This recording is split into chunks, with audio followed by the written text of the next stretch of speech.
Hi,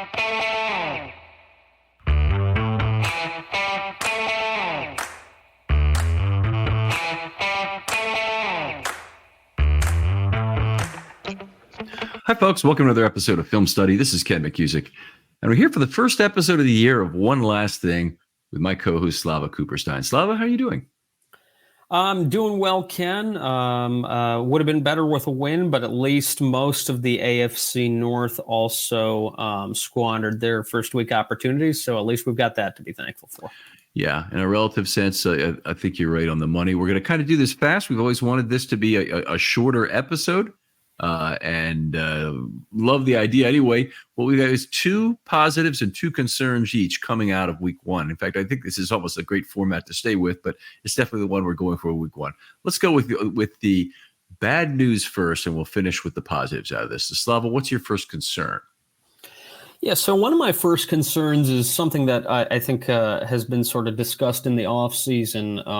And Steve Young has brought this sort of thing up a couple times, but Lamar, I think, is still relying a little bit on his ability to be amazing while sort of missing the easy stuff, the stuff that the defenses give him, or just not delivering on some really sort of straightforward plays throughout the game.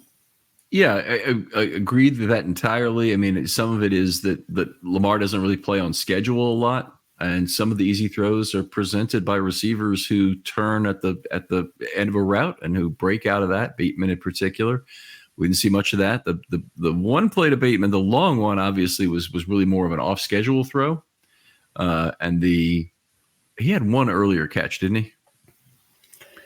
He definitely had an earlier target. I don't recall whether he had an earlier catch, but yeah, no, the on schedule really wasn't there this game. I mean, one of the things, everybody talks about, every season people say, why do you play anybody in the preseason and whatnot? And if I'm not mistaken, I think Kansas City actually did play Mahomes a little bit in the preseason. I'm sure a very vanilla version of what they were operating, but they did look like a team that was not, was all together in a game situation for the first time. Lamar missed some of these, behind the line of scrimmage throws, when we'll probably be getting to that a little bit later in more depth. But, some of these very easy throws that sort of can be drive killers didn't really, I didn't see much of any sort of timing routes used, at all. And this sort of just, I feel like this sort of resistance to incorporating that aspect into his game just ends up doing some of the defense's work for them. Yeah, I would agree with that. And obviously, missing Flowers in the back of the end zone, bad bummer of a way to end the game there when that was the easier throw to make than the likely throw. But you're right. I mean, he didn't have a super exceptional game in terms of his opportunity set. I want to move on a little bit, stick with the wide receivers, though. I think that the use of Zay Flowers as a gadget player is something I was really disappointed with. That this was a year after the second half of the year, they'd be used on many deeper routes. The player they have right now who could help them with a lot of the gadget plays is Deontay Hardy. Now, you don't want to immediately give away the notion that you're running a gadget play by having Hardy in there to replace, say, Bateman or Aguilar or whoever it might be. But on the other hand, you probably need to have Hardy in there more plays to try and threaten gadget plays. And I think that it took away from what they were able to do in terms of stretching the Kansas City defense. Yeah, it was extremely frustrating. Again, you're doing the defensive job for them. Every time they see Zay Flowers not stretching the field, I think, Kansas, Steve Spagnuolo is thrilled, right? Because they don't have guys that can keep up with Zay Flowers. Mm-hmm. There's nobody on the field that can do that. Part of me thinks that even if you just had Zay Flowers do some deep route every single time, that would have more utility, because it would really require, at least 1 to 2 defenders to really key in on him on the back end. One of the players who missed out and didn't have a good game is Mark Andrews. I mean, Mark Andrews is bracketed a lot. Well, that's the whole hope of getting safety help to, get attention to Zay Flower, to get the attention of safety help, is that it does free up your tight ends.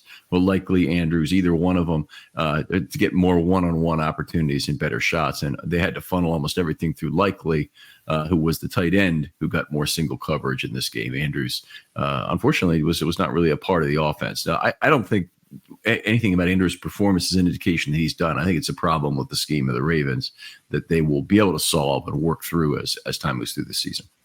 I agree. And I also did sort of, it kind of looked to me, this is not based on anything that I've specifically read or anything. It just looked to me that maybe Andrews is not at 100% game shape yet, conditioning wise. He did miss some time and was already missing time before that car accident. So I'm not reading into like any kind of lingering injury or whatever. He just looked a little bit more, winded than on a couple shots on the sideline. So it's possible he's working his way back. He has looked, by the way, great this summer prior to the car accident. And it's actually an injury that happened the day before the practice where the car accident occurred. He sat out the end of practice that day. But prior to that, he really looked like still Lamar's favorite target, diving all over the field to make plays. A lot of my concerns about him had gone away, but that's a good one. So that was your second one, right? That was your first. So yeah. Please go ahead with your second. Defensive adjustments. I was trying to put the words to what bothered me about the defensive coaching, and I think it's actually something that applies to the coaching just generally when we play the Chiefs. It feels to me that the coaching staff is so afraid to make mistakes that will cost them the game that they would prefer to die by the decisions that the Kansas City Chiefs make. Like they're saying, I don't want to make the wrong decision, so I'll just let the other side make the decision for me, and just deal with it. It sounds like you got something to say, Ken. Go ahead. I was going to say the Coach Derek of All 22 Films came on the defense show, and one of the things he said was that, and it makes a lot of sense because it's certainly a possible solution, is that the Ravens should have found a way to get physical with bunch formations, that they should have basically dropped an outside linebacker opposite bunch formations on that side of the field, given up something from the pass rush, and potentially gotten two for the price of one in terms of disrupting those routes. I mean, if you let them get the free release that they want, they're going to go off each other, and you got three clouds you're trying to pick these guys up in. But if you disrupt that at the line of scrimmage, then you got less of a chance for Mahomes to know exactly when that throw is due, coming shallow against Roquan Smith, where there's already a big disadvantage. So I like the idea a lot. I don't think it's necessarily the only way that you could do it, but it's a great idea to basically do that. That's not my idea. Once again, that's Coach Derek, but good stuff. Yeah, I think it's important to probe the weaknesses and try different things, right? Because at the end of the day, if you're just stubborn and you're just saying, I'm going to do what I'm going to do because I think it's a winning philosophy, well, again, you're doing the opponent's work for them. They don't have to guess, or they don't have to figure anything out. Like, if we're not gonna give you a free release, that certainly changes things from down to down. I know that there's been a lot made of having Harrison versus Simpson in there, and I understand to some extent Simpson's a young player. You want that veteran savvy on the inside, but you're putting Harrison in a really bad situation by putting him back in the middle linebacker. You're not.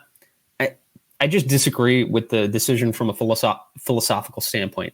Like you've pointed out many times, Harrison has reshaped his body to be an outside linebacker. He's not built like an inside linebacker anymore, and so he doesn't necessarily have that athleticism or that change of direction. And he was exposed a number of times because of that, and that's not really a criticism of him because he's playing out of position. Right. We've talked about, or you've talked about many times about Harrison potentially being the only on-team replacement for Roquan Smith on an early down basis, but that's an emergency situation. That's your in-game replacement, back and forth, and Harrison between inside and outside linebacker does him no favors. I think Simpson earned the right to fail, as you've said a number of times in the past, and I think Simpson played better in that position just because he made a couple plays, whereas Harrison was abused by Rashee Rice, which shouldn't surprise anybody. Right. And the athleticism not there. Secure tackling would have reduced several chunk plays, in my opinion. Yeah. I could completely agree, by the way, with your logic there. The other thing I would say is the Ravens and the Chiefs each have their offensive weapon, the force the other team to make decisions weapon on offense. I mean, it's Mahomes and Jackson for starters are two guys, but I mean, also that's true of Zay Flowers, for example.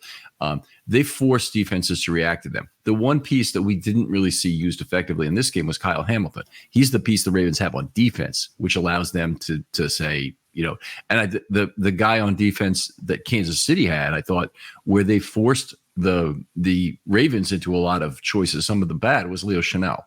And he was up close to the line of scrimmage, and he was making plays. I mean, he was probably the Chiefs' best defensive player in that game. And the one play where they scored the first touchdown on was because they got a nice seal on Chanel. Otherwise, I think he would have had the tackle there. But boy, that guy is freaking great as a tackler at inside linebacker. Yeah, and to your point on Hamilton, like Hamilton would have been the obvious choice in terms of showing some different pass rush looks. And, whether he's the fifth blitzer or he is showing blitz and potentially either replacing or not replacing one of your typical four pass rushers, he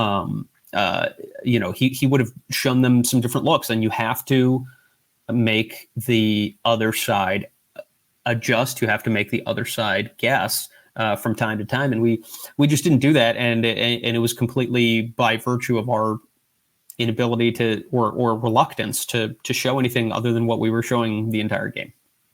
All right, let's get to my concern. And last one is the Kyle Van Noy injury. That if he is to miss time, and I don't know that they've said yet, but it looked like some sort of orbital eye socket kind of injury.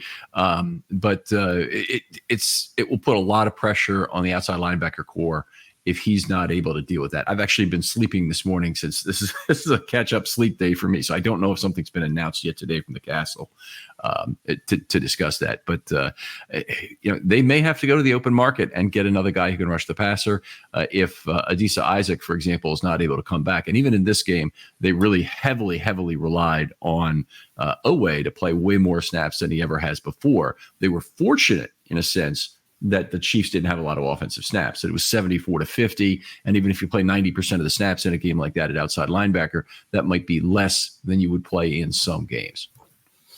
And Ken, just to confirm, it is a fractured orbital bone. I honestly don't really have, some accounts on here are saying that's a 2 to 4 week thing. I honestly, couldn't provide any better guess than that, but certainly not something you would expect that next week he would be available. I guess the silver lining that I would say here is that Ojabo did look pretty good to the eye test, not just because he had that sack, but he had burst. He was physical, I thought, and this will give him an opportunity to get some more reps and all of that. But I would certainly imagine that they would need, at least for the sake of rotation, to get somebody else on the team. And they actually have enough, I think, at outside linebacker, and they might still, if they move Harrison back there and take some early down relief of those plays. Tavius Robinson could play more core. So they have 6 guys on the team who can play outside linebacker. But Adisa Isaac was injured, outstanding, and injured in the preseason in 3 weeks. I think you have to obviously activate him while Van Noy is down, if you can get him, healthy. But I understand he is working through something right now. They went to the trouble of not putting him on the season starting IR, which would have made him not available to week 5. But that option was available to them, so maybe he's an option anyway coming up. He did not practice today, but here's hoping. particularly given that this was a Thursday night game, that that little extra bit of time might work in our favor before the next game. All right. Fair enough. Let's move on to the positives now. We still have a lot of negatives, obviously, coming out of a game like this. We haven't mentioned the offensive line yet, which could really go in either category. But what's your first or positive? Yeah, I think the first positive that I would say is that the interior defensive line I thought looked pretty formidable. In particular, Matabike generated, I thought, a lot of first pressures, and quite frankly, the entire unit. I mean, it's a considerable test against one of the best interior offensive lines in the league, and they were up to task. The yards per carry overall for the Chiefs was not significant. They didn't get a ton of chunk plays or anything like that. I thought the run game was contained. And I think, point that you made on the defensive show that's really important is situationally, right? Like they only